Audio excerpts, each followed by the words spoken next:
अपने परिवार के सभी सदस्यों का मैं हार्दिक अभिनंदन करता हूँ। आज मुझे इस मीटिंग में आने का पहली बार मौका मिला, मुझे केंद्रीय कार्यकारिणी की तरफ से जिन्हें जोड़ा। तो बेसिकली जो संस्थान का नाम है कुरीति उन्मूलन, जो कुरीतियाँ हैं, जो रीति थी वो कुरीति हो गई, वो भी हमारी वजह से हुई। हम लोग ही उसके लिए जिम्मेदार हैं, चाहे मातृशक्ति हो, चाहे हमारे युवा साथी हो, चाहे हमारे बुजुर्ग हो, क्योंकि हमने ही उसको रीति जो थी उसको कुरीति में बदल दिया। तो उस पर करीब चर्चा हो गई कि भी क्या मुख्य समस्या जो थी वो दहेज की थी। वो दोनों पार्टियां एग्री होती हैं, दोनों पार्टियां जिस दिन डिसएग्री होंगी या फिर एक समाज के अंदर एक ग्रुप चलता है सर्व समाज में, वो उसको कहता है डिस्ट्रक्टिव। कोई दहेज ले रहा हो, कोई गोल्ड टेबल लगा रहा हो, आप एक फ़ोन कॉल पे 100 नंबर पे फ़ोन कर दो, दूसरे और दुनिया भर के पोर्टल है वहाँ कंप्लेन कर दो, एक आधे के साथ कार्रवाई होगी तो हो जाएगा।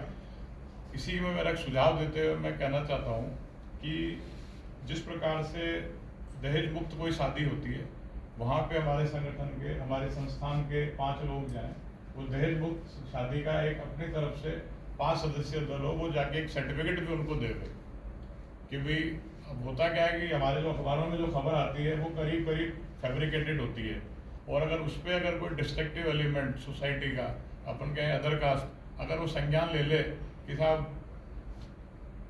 दिलीप सिंह जी ने 51 लाख रुपए का टीका दिया, उन्होंने दिया, उन्होंने ठुकरा दिया उनके, वो तो बच गए, लेकिन जो देने गए वो 51 लाख का हिसाब दो। और आपको पता है इनकम टैक्स की रेड पड़ती है या जो भी इन्फोर्समेंट एजेंसीज है उनकी जांच होती है, तो वो जो अपन कचौरी के जो दोने होते हैं उसकी भी गिनती हो जाती है, प्लेटों की गिनती हो जाती है, जीएसटी की चोरी होगी, शराब हम कैंटीन से लेके आते हैं, उसमें अगर कोई अभियोग लग गया तो पीने वाले और खिलाने वाले दोनों का मामला फिट है। ये वाकया बिल्कुल अपने जयपुर में ही एक विवाह समारोह में हो गया था। वो ठीक है, मैं उसमें जाना नहीं चाहता, डिफेंस की दारू थी, किसी ने ज़्यादा पी ली, कोई वर्कर जो आ रहा था वहाँ पे कॉन्ट्रेक्चुअल लेबर, उसने ज़्यादा पी ली और वो दुर्घटना हो गई और वो हो गया। लेकिन ठीक है, अच्छे लोग थे दोनों पार्टियों में, तो वो बचाव हो गया, अगले ने भी कोई क्लेम नहीं किया। नहीं आजकल क्या होता है, डेड बॉडी लेके लोग बैठ जाते हैं, लाओ साहब 51 लाख कैसे देगा। तो हमें जो कुरीति उन्मूलन के साथ साथ एक उत्थान कार्यक्रम भी चलाना पड़ेगा। उत्थान कार्यक्रम में जैसा आपने बताया शिक्षा का भी आ गया, संस्कार का भी आपने बताया, इन सब चीज़ों के साथ में हमें ज्वाइंट एक करना पड़ेगा। उन्मूलन में तो जैसे आज मान लो आप और हम यहाँ बैठे हुए, अपन तो उन्मूलन से मुक्त हो गए, हो सकता है किसी ने बच्ची की भी शादी कर दी, बच्चा उनके कोई है नहीं, वो उन्मूलन क्या करेंगे, वो तो सहयोग करेंगे। तो हमारे जैसे ही लोग, समाज के लोग उनको कहेंगे यार खुद तो आपका कर लिया, अब आप मन ज्ञान दे पाएगा। तो उस ज्ञान से बचने के लिए कि हमें जो ग्रास रूट से, जैसा आपने बताया कि हमें संस्कार निर्माण से चालू करना पड़ेगा, क्योंकि हम उन्मूलन पर लगे हुए लेकिन उत्थान पे हमारा कोई कार्यक्रम ही नहीं। आज जो हमारे बच्चे या बच्चियाँ हैं जो स्कूल में हैं या कॉलेज में हैं, उनमें कोई एक एकता नहीं है, उनको ये नहीं पता कि हमारा सरनेम क्या है। आज हम राजस्थान के लोग हैं, अपने आप ठिकाना लिखते हैं हर जगह। अब ठिकाने में लिखने में कोई बुराई नहीं है, लेकिन होता क्या है कि जब हम दूसरे समाज में जाते हैं या दूसरे प्रदेश में जाते हैं, वहाँ हमारा बैलेंस 0 हो जाता है, क्योंकि हम ना तो आगे की कोई हमें हिस्ट्री पता है हमारे कि हमने नाता हो, तुम सीखा हो, तुम राजा हो, तुम हमारे में कौन है क्या है। हो सकता है संदेश साहब जैसे यूपी से बिलोंग करते हैं, अब ये तो हिस्ट्री पढ़ते हैं, राजस्थान के बाहर का राजपूत 100% हिस्ट्री का जानकार होता है, ये मेरा अनुभव है।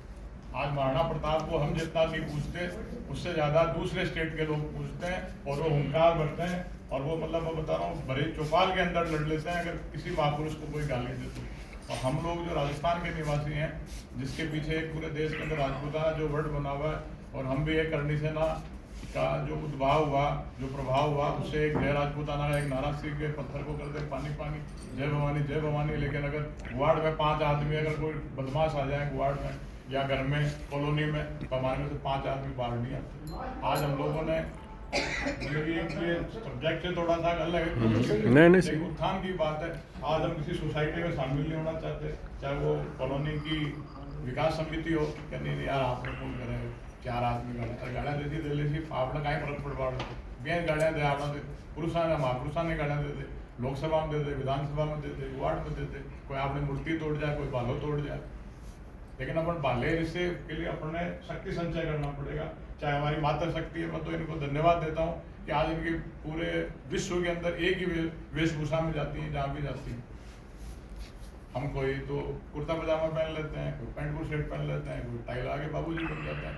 तो हमारा कोई मतलब एक कहते हैं ना राष्ट्रीय वेशभूषा में हम शामिल ही नहीं हो पा रहे। पता नहीं क्या कारण है या क्या उसके पीछे कुछ रहे होंगे। आज कई बार बात चर्चा होती है, मैं एक चिंतन के हिसाब से बता रहा हूँ, मेरा कोई मतलब किसी व्यक्ति या समाज के प्रति कोई दुर्भाव नहीं है।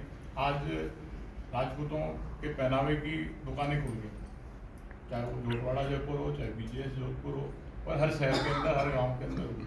अब उसका प्रभाव क्या हो रहा है कि हम लोगों की तो कैपेसिटी कम होगी, परचेज पावर, दूसरे जो समाज उनकी परचेज पावर ज़्यादा है। तो हमारे ही जो लोग जो दुकान करके बैठे हैं, एक तो हमने मतलब एक तरीके से अपन कहते हैं हमारी संस्कृति को बेच रहे हैं। आज कबूत भाई से हैं, आप इस पर ज़्यादा वो कर सकते हैं। आज उनका स्वास्थ्य ठीक नहीं है, हो सकता है आने वाले टाइम में आप लोगों को जब थोड़ा स्वास्थ्य ठीक हो जाएगा बता देंगे, नहीं तो आप लिखते भी खूब अच्छा है।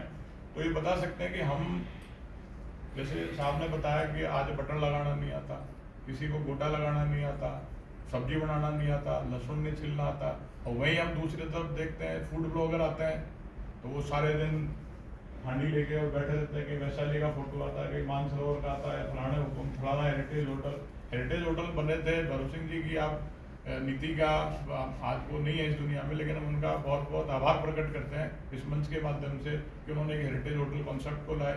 उससे जो राजपूत परिवार थे, ठिकानेदार थे, उनको एक बहुत बड़ा बेनिफिट हुआ, जिसकी वजह से आज एक किले और हवेली बच गए हैं। जिन्होंने बेचे हैं उनको अच्छा पैसा मिला, कोई उसमें अतिशोक्ति नहीं हिम्मत नहीं बचा पाए। वो निमराना फोर्ट है, चौहानों का वो मेन वो था, लेकिन वहाँ के जो अदर कास्ट है वो मेहनत करते हैं, लेकिन वहाँ का लोकल आदमी कोई निमराना का उसके लिए कोई आवाज़ नहीं उठाता। बावड़ी है वो नजूर के अंदर है, लेकिन हम कोई इस पर कब्जा नहीं कर पा रहे। आज राणा सांगा का है, शक्ति सिंह जी बांदीकुई ने, वो बेसिकली उत्थान कार्यक्रम है, लेकिन हमारे इतिहास को विकृत करने का काम धीरे धीरे किया जा रहा है। हमारे माइंड वॉश किया जा रहा है कि अगर तो फलाना ठाकरा था कायले थे कहीं लागू बन, मानते हम कुछ नहीं लगते, लेकिन हम कुछ ना कुछ तो लगते हैं। नाम तो है हमारे पास, आज बाप दादा का नाम होता है, बाप दादा कोई काम करे नहीं करे, लेकिन नाम तो लिखते हैं ना। आप कोई कॉलम खाली छोड़ दो, सन ऑफ या वाइफ ऑफ, कोई आपका फार्मासिस्ट कर ले, तो नाम तो आपको रखना पड़ेगा, और जब रखना है तो फिर उसके लिए हम संघर्ष क्यों नहीं करें। तो अपने को क्या है कि आज ये चिंतन की बात है कि एक तो देखो, मैं इसमें एक सुझाव देना चाहूँगा, मेरे दो छोटे से सुझाव हैं, अगर भाई सब सदन को राजी होता है तो आप उसके अनुरूप आगे आने वाले टाइम भी कर सकते हैं। एक तो संस्थान का केंद्रीय कार्यालय का गठन किया जाए, और उसकी एक रेगुलर जो सोसाइटी एक्ट उसका रजिस्ट्रेशन करा के संस्थान का, और एक रेगुलर पे जो भी आपकी 3 महीने की जो भी मीटिंग्स हैं वो आयोजित की जाए। क्योंकि क्या होता है आज की तारीख में बड़ी मीटिंग आयोजन करना, फिर आयोजक के सामने समस्या जाती है कुर्सियाँ भरना। तो आयोजक को ये लगता है कि मैंने इतनी मेहनत की, 200 आदमियों को मैंने मैसेज भेजा। मैं तो कहता हूँ 5 आदमी आए, आपने ग्रुप में डाल दिया, 5 ही कुर्सी लगाओ कि हमारे पास इतनी जगह। पहले 5 जिन्होंने एक्सेप्ट कर दिया वही आएंगे, तो लोगों में उत्सुकता बढ़ेगी, फिर धीरे धीरे प्रचार प्रसार होगा। और एक इसकी प्रारूप बनाया जाए कि इसका कौन तो मेंबर होगा, और वो शपथ पत्र भरेगा तो ही मेंबर होगा, और एक उससे एक मिनिमम फीस ली जाए, जिससे कि वो फीस देगा तो उसका एक दायित्व बनेगा कि भाई मैंने 1000 की दिए हैं, 1100 दिए हैं, 5000 दिए हैं, तो मैं इस पर करूँ। रही बात ये हो गया, इसके बाद उत्थान के जो कार्यक्रम है, संस्कार के हैं, शिक्षा के हैं, कैरियर काउंसलिंग की बात आपने की, तो कैरियर काउंसलिंग के अगर आप समाज के हर एक तबके को जोड़ोगे तभी हमारा उत्थान होगा। उन्मूलन तो जिस दिन उत्थान होना चालू होगा ना, उस दिन उन्मूलन अपने आप ही खत्म हो जाएगा। तो उन्मूलन का तो एक बैड नेम है जो बहुत जल्दी फैलता है और बहुत जल्दी खत्म भी हो जाता है अगर हम लोग एक्टिव होते हैं। तो इसलिए हमें हमारी एक्टिवनेस दिखानी है। रही बात सोशल मीडिया की या प्रिंट मीडिया की, इलेक्ट्रॉनिक मीडिया की, तो ये तो क्या एक टूल है सरकारों के। हमें अगर हमारे संस्थान को, हमारे कार्यक्रम को प्रचार करना है तो हमें अपने लोगों में, हमारे मेंबर्स में फैलाना पड़ेगा। उनको आप बिल्कुल मेंबरशिप दीजिए। एक तो वो आदमी मेंबर बने जो 1 रुपया दे के बने। जैसे अग्रवाल समाज की एक बार मुहिम चली थी, 1 रुपया और 1 ईंट, तो उसमें लोगों ने 1 रुपया नहीं दिया, किसी ने 1000 दिए, किसी ने 1100 दिए, किसी ने 2100 दिए, किसी ने 1 लाख दिए। लेकिन उन्होंने मना नहीं किया कि मिनिमम से मिनिमम जो आदमी, क्योंकि तो पूर्ति कहाँ फैल रही है, जहाँ असक्षमता है, जहाँ गरीबी है। आज सामूहिक विवाह होता है, उसके अंदर सरकार पैसा देती है। गरीब कन्या का विवाह है, उसमें सरकार पैसा देती है। आपके जो श्रमिक संगठन के जो श्रम विभाग है वो साइकिल के पैसे देता है, बच्चे की शादी के पैसे देता है, एजुकेशन के पैसे देता है। हमारे सामने विडम्बना है कि हमारा तो मित्र भी नहीं है उसका, जो हमारी कौन सरकार है, आज जो 15 महीने हैं जो सामाजिक सुरक्षा 1100 रुपये पेंशन पे लोग जिंदा है, वो उनके ये मित्र पे जो दूसरे लोग बैठे हैं वो बैलेंस चेक करने के 50 रुपये ले लेते हैं। लेकिन हम गांव में बैठे हैं, 5 लोग शिक्षित बैठे हैं, जैसे अभी नोटका जी ने बताया, लेकिन हमारा कोई आदमी कोई एजेंडा ही नहीं है, हमें कोई कहने वाला ही नहीं है क्या देव आप लोग आएंगे। आज हम राजनीतिक बात में भर्त्सना की नहीं करना, लेकिन आज प्रताप सिंह जी चुनाव लड़े, हमारे मित्र हैं प्रताप सिंह जी, तो समाज के नेता भी हैं, लेकिन क्या होता है कि मैं वोट नहीं देना मत दो, लेकिन बुराई क्यों करे, प्रताप सिंह ने ये नहीं किया, प्रताप सिंह ने नहीं किया, अगले की मर्जी, अपने दूसरा प्रताप सिंह ढूंढ लो, कोई जरूरी थोड़ी एक ही रहे।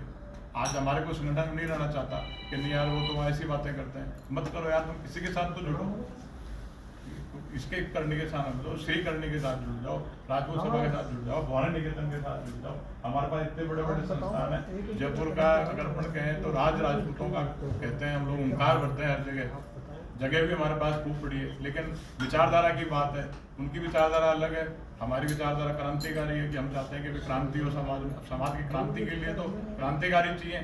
आज उस क्रांतिकारी के मंच पे भी वही लोग बैठे हैं जो उस मंच पे बैठे हैं, हर मंच अलग अलग होता है, हमें उस किसी मंच का विरोध नहीं करना, हमें क्या करना है, हमें उस पर फोकस करके सबसे पहले मेरा निवेदन रहेगा दिलीप सिंह जी से और संवीर सिंह जी से, दिलीप सिंह जी से आप लोग सभी सक्षम लोग हो, जयपुर के अंदर आप लोग पूरा टाइम एक्टिव रहते हो, कम से कम एक 10 बाई 10 का एक ऑफिस तो खोलें हम कम से कम, जहाँ से हमारे संस्थान का रजिस्ट्रेशन हो, जहाँ अगर किसी को देखो एक चीज़ और इसके साथ समाज के अंदर क्या होता है, वेदना भी बहुत होती है। आज आप सरकारी सेवा में हैं, किसी को कोई परेशानी होती है, ट्रांसफर पोस्टिंग भी होती है और होती है, आदमी अपना देखो जीवन यापन करता है, साधारण भाषा में लोग कहते हैं मेरे बच्चे पाल रहा है, मेरे बच्चे पालने दो, लेकिन जब मुसीबत आती है तो उसको फिर समाज की शरण में आना पड़ता है, मजबूरी भी है, वहाँ तो मदद खूब कर सकते हैं लेकिन ओपन नहीं कर सकते, अंदर ही अंदर करते हैं। मदद करने के 2 तरीके होते हैं, एक तो दूसरा समाज वाला करता है, ओपन आके कर देता है, लेकिन उसको कोई कहता नहीं, बोला है तो उज्जड़ है, अपनों को लोग सभ्य मानते हैं तो कहते हैं सभ्य तो मदद कर भी पाए नहीं भी कर पाए, कई बार उसको आंकलन नहीं हो पाता।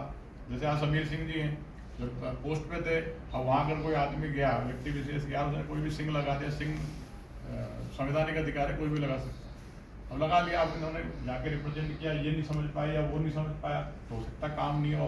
आज अपने पास भी कोई आदमी आता, अपन चाहे कैसा भी काम कर रहे हैं, उधार मांगे अपन नहीं दें उधार, दिमाग काम नहीं करे, अपने को नहीं पता है कि उसकी माता बीमार है, पिता बीमार है या उसके घर में खाने कोई नहीं है, जब तक अपने परिस्थितियाँ पता नहीं होंगी तब तक अपने मदद नहीं कर पाते। क्यों? क्योंकि हर तीसरा आदमी कहता है मेरा भला कर दो, इसलिए क्या है कि जब तक हमारे आपस में जुड़ाव नहीं होगा, संस्थान के एक एक मेंबर का रजिस्ट्रेशन नहीं होगा, जब तक हम इसका डाटा संकलन नहीं करेंगे, तब तक क्या है कि जिस प्रकार कंडीशन ना, मैं थोड़ा ज़्यादा बोल रहा हूँ, तो कालवी साहब ने संस्था बनाई, बहुत अच्छा काम किया, पूरे राष्ट्रीय स्तर पे एक राजपूत समाज का, कालवी साहब का, कल्याण सिंह जी का जो नाम था, चंद्रशेखर जी का जो नाम था, उसको चरितार्थ किया, हुंकार भरी, खूब भरी। अब आज हमें वैक्यूम नजर आता है, सोशल मीडिया पे देखते हैं, क्या सुखदेव दादा होते तो ऐसा होता, आज लोकेंद्र सिंह जी होते तो ऐसा होता, क्योंकि सोशल मीडिया का जमाना लोकेंद्र सिंह जी के टाइम से चला, लेट कालवी साहब के टाइम से नहीं था। तो अब लोग क्या है कि उनको तो हम नहीं ला सकते, लेकिन उनकी विचारधारा पे या उनके कार्यकाल में जो कमियां रही उनको तो हम दूर करें, उनकी अच्छाइयों को एडॉप्ट करें। तो उसके लिए यही है कि हम लोग एक डाटा संकलन करें, हमारे जितने मेंबर्स हैं उनको हम जोड़ें, उनसे एक शपथ पत्र बनाए। ऐसे नहीं कि हमने ग्रुप में जोड़ दिया फिर वो सक्रिय नहीं होता, वो कहता है मेरे को जोड़ दिया है मैं बाहर नहीं निकलता। जैसे नागौर की कार्यकारिणी है, उसमें एक कोई टिप्पणी नहीं करता, मतलब टिप्पणी के नाम पे टैग भी नहीं लगाता, वो डॉट भी नहीं लगाता कि देखा कि नहीं देखा।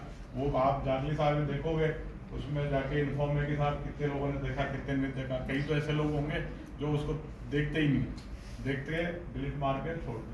सोशल मीडिया है, आप नहीं कर सकते, लेकिन मेंबर बनाया जाए जो हो वो डेडिकेटेड हो। नहीं हो अगली बार रिन्यूअल मत करो उसका, 1100 रुपये, 1000 रुपये, 500 रुपये, 1 रुपया जो देगा वो मेंबर रहेगा। तो ठीक है, अपन 5 लोग ही चलेंगे, लेकिन किसी गंतव्य तक तो पहुँचेंगे। नहीं होगा तो इतिहास में नाम तो होगा कि 5 आदमी थे, हमेशा चलते रहते थे, लोग नहीं जुड़े, उनके साथ नहीं जुड़े, कोई बात नहीं। लेकिन कारवा एक दिन ऐसा आएगा कि संघ के साथ में, इस उन्मूलन के साथ में उत्थान होगा, उत्थान के साथ ही एक नई इबारत जो है वो लिखी जाएगी। और एक छोटा सा जो समूह होता है वही अचीवमेंट लेता है।